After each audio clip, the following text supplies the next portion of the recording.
கன்னிமரியே, உலகில் உள்ள எல்லா பெண்களையும் விட நீர் ஆண்டவராகிய உன்னத கடவுளின் ஆசி பெற்றவர். ஏனெனில் உமது புகழ் மாந்தரின் வாயிலிருந்து ஒருபோதும் நீங்கா வண்ணம் அவர் உமது பெயரை பெரிதும் உயர்த்தியுள்ளார்.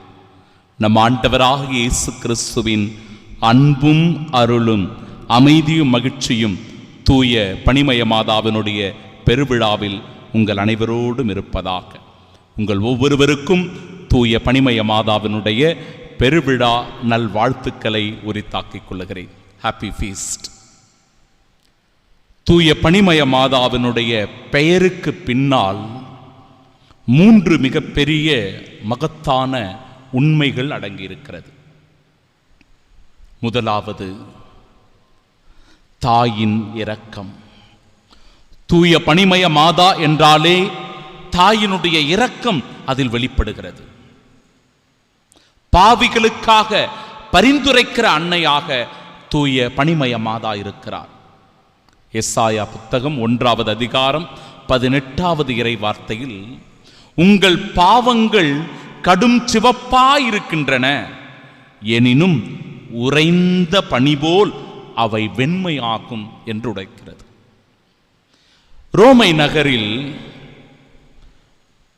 கிபி 352 அது ஒரு கோடை காலம். அந்த கோடை காலத்தில் ஜோவானி என்கிற ஒரு செல்வந்தருக்கு அன்னை மரியாளினுடைய காட்சி வெளிப்படுகிறது. என்ன காட்சி?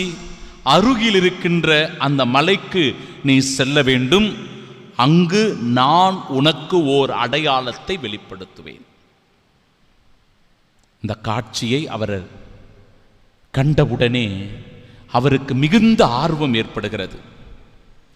அந்த இடத்தில் விரைவாக ஓடி அது என்ன அடையாளம் என்பதை தெரிந்து கொள்வதற்கு செல்லுகிற போதுதான் கோடை காலத்தில் அந்த இடத்தில் வெண்மையான ஒரு பனிமூட்டம் சூழ்ந்திருப்பதை கண்டு வியந்து போகிறார். அந்த இடத்தில்தான் அன்னை மரியாளுக்கென்று ஒரு திருக்கோவில் கட்டி எழுப்ப வேண்டும் என்கிற வெளிப்பாடு அருளப்படுகிறது. இந்த செய்தியை உள்வாங்கிக் கொண்டு, இந்த காட்சியை தன் உள்ளத்தில் வைத்துக்கொண்டு திருத்தந்தையை சந்திப்பதற்காக போகிறார் இந்த செல்வ பிரபு. அப்பொழுது திருத்தந்தையாக இருந்த லிபேரியுஸ் அவர்கள் இதை கேட்டவுடனே மிக வியப்புடன் அவருக்கு அதே நாளில் கனவில் காட்சியை தருகின்ற அன்னை மரியாள் இதே அடையாளத்தை எடுத்து சொல்லியிருக்கிறார். இதனால் வியந்து போன திருத்தந்தை அவர்கள் அந்த இடத்தில் ஒரு பேராலயம் கட்டி எழுப்பப்பட வேண்டும் என உறுதி பூண்டு அன்னை மரியாளுக்கென்று அந்த பேராலயமானது நேர்ந்தளிக்கப்பட்ட நாள்தான் இந்த ஆகஸ்ட் 5ஆம் தேதி. என் அன்பிற்குரியவர்களே, ரோம் நகரில் பனி பெய்த அந்த இடத்தில் ஒரு மிக பெரும் பசிலிக்கா உருவாகி இருக்கிறது. பனி என்றாலே தூய்மை, குளிர்ச்சி, பாவத்தை கழுவுவதின் அடையாளம். தூத்துக்குடியில் கடல் கொந்தளிப்பிலிருந்து மீனவர்களை காப்பாற்றிய தூய பணிமய மாதா, என் அன்பு சகோதர சகோதரிகளே, நம்முடைய வாழ்க்கையில் இருக்கின்ற எல்லா விதமான அழுக்குகளிலிருந்து, கரைகளிலிருந்து, பாவ கரைகளிலிருந்து அவர் நம்மை தூய்மைப்படுத்தி ஆண்டவர் இயேசு கிறிஸ்துவிடத்தில் நம்மை அழைத்து செல்லுகிற பரிந்துரையாளராக அன்னை மரியாள் இருக்கிறார். எனவேதான் தூய பணிமய மாதாவை இரக்கத்தின் தாய் என்று நாம் அழைக்கிறோம். இரண்டாவது, கீழ்ப்படிதலும் விசுவாசமும். அடையாளத்தை நம்பிய பனி போன்ற ஒரு எளிமை. திருத்தந்தைக்கும் ஒரு செல்வந்தருக்கும் ஒரே இரவில் காட்சி தருகிற அன்னை மரியாள் ஆகஸ்ட் மாதத்தில் பனி பெய்யும் என்கிற அடையாளத்தை குறித்து காட்டுகிறார். லூக்கா நற்செய்தி 1வது அதிகாரம் 38வது இறை வார்த்தையில், இதோ நான் ஆண்டவரின் அடிமை, உமது வார்த்தையின்படியே எனக்கு ஆகட்டும் என்று சொன்ன அன்னை மரியாள் நமக்கு கற்றுத்தருகிற முதல் பாடம் என்பது கீழ்ப்படிதல் தான். பனி பெய்யுமா என்று கேட்காமல், அந்த இடத்தில் கோடை காலத்திலும் பனி பெய்யுமா என்று கேட்காமல், ஆண்டவர் சொன்னால் அது நடக்கும் என்று கீழ்ப்படிவதே மிகச்சிறந்த விசுவாசம். மிகச்சிறந்த ஒரு விசுவாசம். நம்முடைய குடும்பத்திலும் கூட சில நேரங்களில் இது நடக்காது, நிச்சயமாய் இது ஆகவே ஆகாது என்று சொல்லி பல நேரங்களில் நாமும் விசுவாசத்தை விட்டுருவோம், நம்பிக்கையை கைவிட்டு விடுவோம். ஆண்டவருடைய வல்லமை இருந்தால் சகோதரனே சகோதரியே, ஆண்டவருடைய வல்லமை, அவருடைய ஆசீர்வாதம் நமக்கு இருந்தால் ஆக இயலாத, முடியாது என்று சொன்ன எல்லாமும் நம் வாழ்க்கையில் நடக்கும். கீழ்ப்படிதலும் விசுவாசமும் ரொம்ப முக்கியம். கீழ்ப்படிதலும் விசுவாசமும் இருந்தால் நாம் நினைத்த காரியத்தை ஆண்டவரிடமிருந்து பெற்றுக்கொள்ளலாம். அதற்காக பரிந்துரை செய்கிறார் தூய பனிமய மாதா. மூன்றாவது, தாயினுடைய பாதுகாப்பு. தூய பனிமய மாதாவினுடைய பாதுகாப்பு எதற்காக? இனம், மதம், மொழி எல்லாவற்றையும் கடந்து இன்றைக்கு தூத்துக்குடியில் அவ்வளவு லட்சக்கணக்கான பக்தர்கள் கூடி வருகிறார்கள். ஏன், என்ன காரணம்? எவ்வளவோ பெரிய பிரசங்கிகள் எல்லாம் இருக்கிறாங்க, எவ்வளோ பெரிய நற்செய்தியாளர்கள்லாம் இருக்கிறாங்க. பிரிவினை சபையை சார்ந்தவர்கள் பெரும் பெரும் திரளான கூட்டத்தை கூடுகிறார்கள்.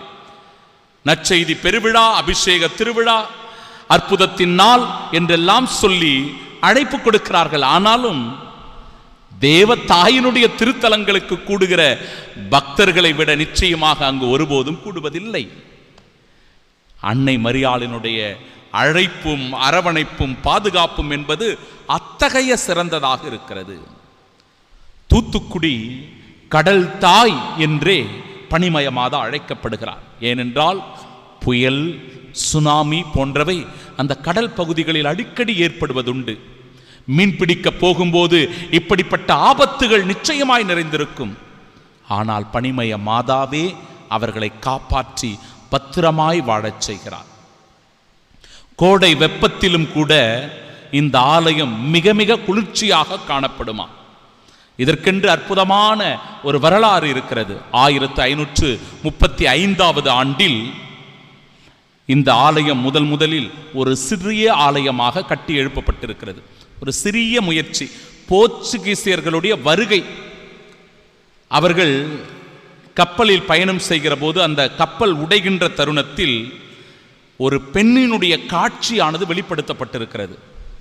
அந்த காட்சியினுடைய அடையாளமாக அவர்கள் கரைக்கு வந்து சேர்ந்தவுடனே ஒரு சிலுவையை அடையாளமாக முதலில் நட்டிருக்கிறார்கள். அதன் பிறகு 1582 தான் அந்த இடத்தில் ஒரு சிறிய ஆலயத்தை கட்டி எழுப்பியிருக்கிறார். யாருங்க? அங்க இருக்கிற மீனவர்களுக்கு அது பயனுள்ளதாக இருக்கும் என்று போர்ச்சுகீசியர்களால் அது முதலில் கட்டப்பட்டிருக்கிறது.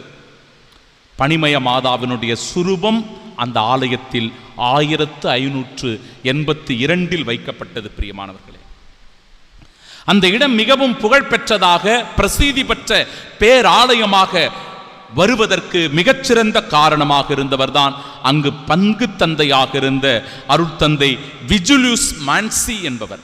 விஜுலியுஸ் மான்சி அவர் பல போராட்டங்களுக்கு மத்தியில், சவால்களுக்கு மத்தியில், டச்சுக்காரர்களுடைய அழிப்பு அடக்குமுறைகளுக்கெல்லாம் மீறி தூய பனிமய மாதாவின் மீது மிகுந்த நம்பிக்கை விசுவாசமும் கொண்டிருந்தார். அப்படிதான் அவருடைய அறையில அந்த சுருமம் பத்திரமா பாதுகாக்கப்பட்டிருந்த தருணத்தில் அடைமழை பெய்திருக்கிறது. இப்ப நான் இந்த மறைவுரையை நிகழ்த்தி கொண்டிருக்கும் போது கூட அடைமழை பெய்து கொண்டிருக்கிறது.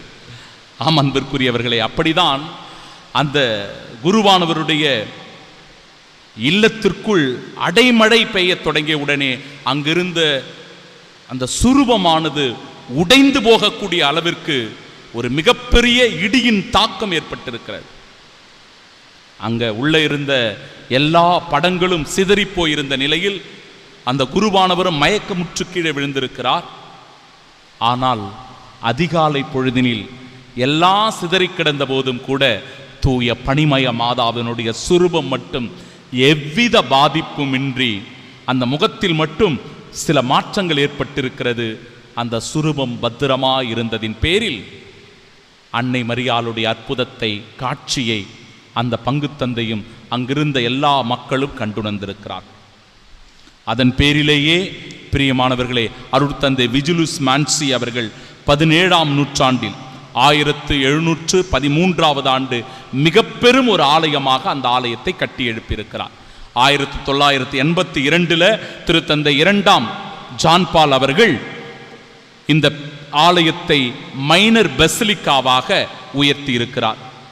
ஒவ்வொரு ஆண்டும் ஆகஸ்ட் 5ஆம் தேதி மிக பெரும் கொண்டாட்டமாக திருவிழா ஏறெடுக்கப்படுகிறது. பல லட்சக்கணக்கில் மக்கள், பக்தர்கள் ஒன்றாக கூடி வந்து அன்னையினுடைய தேரை இழுத்து ஆசீர்வாதங்களை பெற்றுச் செல்கிறார்கள்.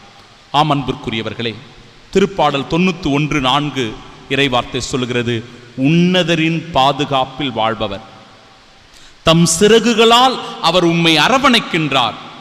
ஆம், இன்றைய நம்முடைய வாழ்க்கையில் கூட பல கஷ்டங்கள், நெருக்கடிகள், கடன் பிரச்சனைகள், நோய்கள், குடும்ப சுமைகள் இருக்கிறது.